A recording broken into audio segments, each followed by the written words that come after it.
मंजरे दिलवा के बाद तू बंज राजा हमर रात तीन ठन सपना सजोले रंगीन ख्वाब में तू आवत बा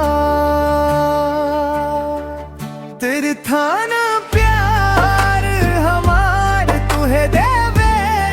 बार-बार दिल के धड़कन बोले प्यार तीन थान दिल में तू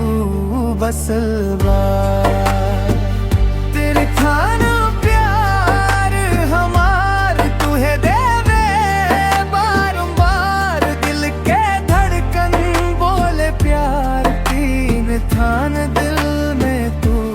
बसल बा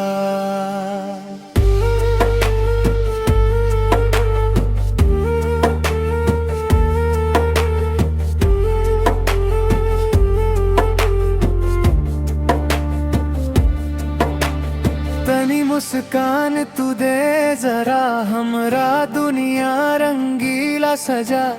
तू जो नजर से नजर मिला दे जिंदगी हसीन बने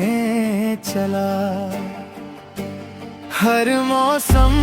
में तू साथ रहे रात दिन बस तू याद रहे हमरा दिल के धुन में तू हर साज पे तू गुनगुनात रहे